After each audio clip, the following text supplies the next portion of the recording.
Este programa tem o apoio da Shamir Optical. Visão perfeita, toque pessoal. A miopia infantil pode ser gerida.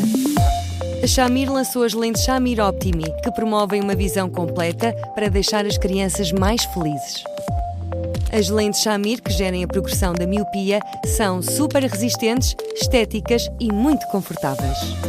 Com as lentes Shamir Optimi, melhora o bem-estar da sua criança. Saiba mais em shamir.pt.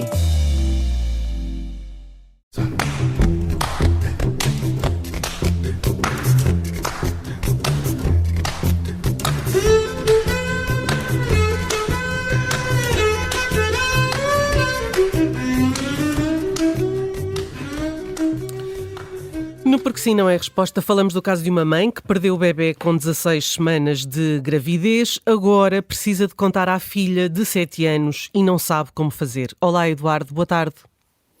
Olá, Judite. Olá, Bruno. Olá, Eduardo. Não é uma conversa simples para ter com uma criança de 7 anos, não é fácil de lhe explicar. Como é que esta mãe pode abordar o tema? Judite, é uma dor muito grande, muito grande, muito grande. E antes de irmos à criança, se me dá licença, talvez possamos ir à mãe. À mãe e ao pai, mas à mãe em particular, porque uma perda como esta tem contornos, às vezes, de uma violência fora de lugar. Em muitas circunstâncias, dá-se conta que, como dizem os obstetras, o foco negativou, portanto, o coração deixou de bater, e, naturalmente, isso acontece quando se vai a uma consulta de rotina numa clínica obstétrica para confirmar que o bebê está bem e se sai de lá com a brutalidade de trazer um cadáver no lugar de um bebê. Depois todo o processo é um processo violentíssimo, porque implica que uma mulher suscite a expulsão do bebê, e isso faz-se não de uma vez só, faz-se com dores, com uma dor da alma absolutamente sem fim e com muito poucas pessoas a serem capazes de acompanhar essa dor.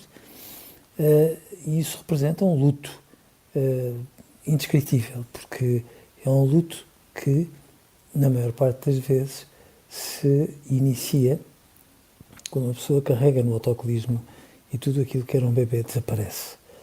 Uma brutalidade como esta faz com que qualquer mãe saudável se deprima profundamente. E, portanto, primeiro conselho, esta mãe vai estar triste, muito triste, o pai, naturalmente, também, e quando se está acabadinho de atropelar pela vida a um nível como este, talvez não seja a altura para se dar uma notícia como esta. Uma pessoa precisa de engolir em seco, ter uns dias para carregar em si própria e perceber que sim, ela continua viva, mas que há toda uma aura de estranheza que não se consegue perceber. E depois, quando os pais estiverem ali, numa pequena clareira de oxigênio, tem que se dizer a verdade, que o mano ou a mana que estavam para nascer ficaram muito doentes e morreram. O que vem a seguir acaba por ser, depois, um efeito de dominó, porque a questão que vem à frente de todas as outras será a mais óbvia. Qualquer criança sensata, para mais com a idade que esta criança mais crescida tem, põe a pergunta mais óbvia, pelo menos para si próprio. Se o mano ou a mana eram pequeninos e morreram, então isso quer dizer que qualquer pessoa, mesmo que tenha 6, 7 ou 8 anos, pode morrer também. E onde é que estava a mãe para não conseguir evitar tudo isso, com todas as questões mais difíceis e mais embaraçosas que naturalmente a seguir acabem por surgir? porque esta idade dos 7 anos também é uma idade em que as crianças se começam a questionar sobre a vida, sobre a morte. Mas deixe-me ir ainda antes à questão da perda gestacional. O sofrimento dos pais, da mãe em particular, é ampliado. Eu quero escolher a palavra certa, mas vou usar desvalorização, uma certa desvalorização do sofrimento pelas pessoas que estão à volta, porque ainda é uma perda e um sofrimento que se vive muito em silêncio, em que não se encontra respaldo, não se encontra esse apoio nos outros. É uma perda particularmente dolorosa e silenciosa. É muitas vezes clandestina até, Bruno, porque depois as pessoas não fazem por mal, é evidente. Ficam sem jeito, fazem o comentário súbito, olha, que vem à mão e que, regra geral, é um comentário ao lado, mas o comentário mais clássico é, olha, tem paciência, foi o que Deus quis, ainda és muito jovem e podes ter muitos filhos a seguir, como se aquele bebê não fosse um bebê com um estatuto semelhante a esta criança de 7 anos.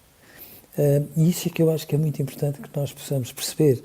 Quando os pais perdem um filho nestas circunstâncias, no decurso de uma gravidez, não têm um aborto espontâneo. Perdem um filho. Ele morre.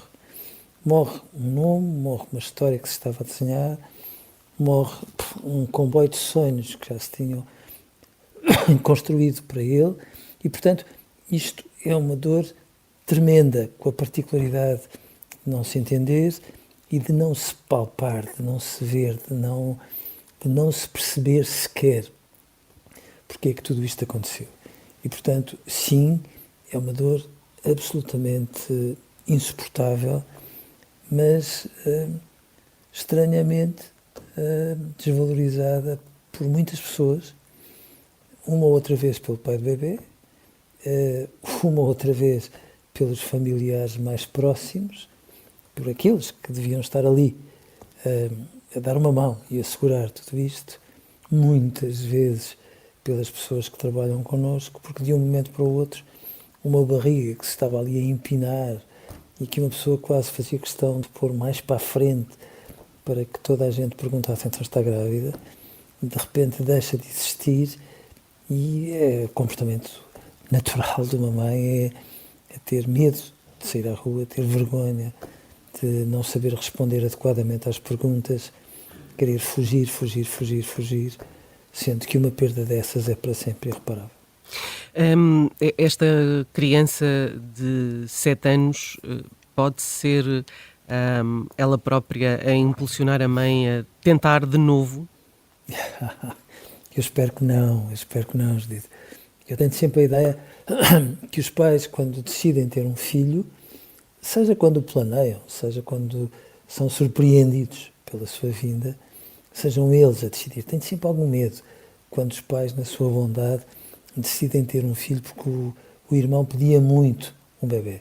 Tenho sempre medo, porque não pode pender-se para uma criança tenha 7 ou outra idade qualquer uma responsabilidade tão grande quanto essa. Mas de facto, depois de uma perda, é mais do que razoável que haja tempo para que tudo isto pouse. Se bem que me diga a experiência que muitas vezes os pais, quando perdem um filho, que é uma dor absolutamente insuportável, às vezes no mês a seguir estão a tentar engravidar, não porque tenham uma relação erótica com quem está a viver uma dor semelhante a cada um dos pais, não porque de repente estejam a leste de todo aquele sofrimento, mas porque é uma dor tão grande, que às vezes eles têm a noção que só substituindo o bebê que perderam por outro que de alguma forma ocupa aquele lugar, é que tudo isto se compensa. Eduardo, a insegurança que esta criança de 7 anos poderá sentir de quando receber a notícia pode de alguma forma reforçar o sentimento de culpa desta mãe, porque o sentimento de culpa nestes casos está presente, por injustificado que seja, há aquela sensação de que se terá feito alguma coisa de errado para que tenha contribuído para aquele desfecho. Bruno, faz-se sempre qualquer coisa de errado, não é? As mães, então, são as pessoas mais culpabilizáveis do mundo e, portanto, há sempre uma pecinha mínima, milimétrica, que pode ter justificado tudo isto, e as mães, na sua bondade, vão sempre à procura dela para perceberem onde é que podem ter tido culpa numa coisa em que elas são sobretudo as vítimas. Mas sim, pode haver depois, da parte de uma criança, um assacar de culpas, porque ou uma criança fica perplexa e não reage, fica em choque, o que faz com que muitas vezes os pais achem que ela está a ser fria, ou uma criança desmorona a chorar e aí é um alívio para os pais porque podem chorar com ela e aquele choro os aproxima a todos, ou, entre outras alternativas, como se compreende, uma criança zanga-se de forma ativa com os pais, porque é que tu deixaste que isto acontecesse ou outras coisas do género, que não é um zangar, é um desabafar e que, obviamente, a esmagadora maioria dos pais tem a bondade de perceber que é um vómito de desespero que se põe à guarda de quem mais o pode guardar, por mais que tudo isso naturalmente doa, mas nada dói mais do que a descoberta em momento real, em tempo real, de que um coração deixou de bater e depois todo o processo até que tudo isto se perca, com uma particularidade que eu não me canso de chamar a atenção. Eu não entendo que no século XXI ainda haja maternidades que têm nas suas enfermarias uma mãe que está a ter as dores do parto para ter um bebê e uma mãe que está ali à espera de fazer uma cortagem para que os restinhos do bebê que morreu possam vir cá para fora. É de uma violência tão grande, tão grande, tão grande, que eu às vezes me pergunto onde é que estão as médicas e os médicos na sua dimensão de pessoas para permitirem que haja mulheres que hoje continuem a passar por aquilo que durante anos e anos foi acontecendo com uma dose de indiferença que eu não consigo entender.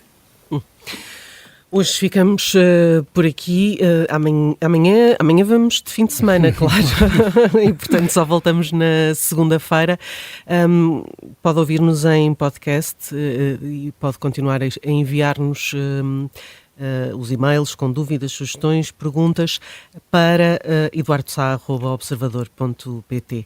Eduardo, bom fim de semana, obrigada e até segunda-feira. Um bom fim de semana, até segunda-feira. Um abraço para os dois.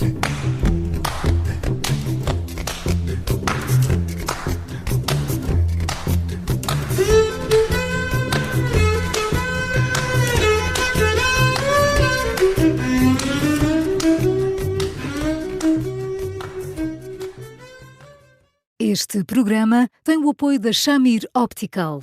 Visão perfeita, toque pessoal.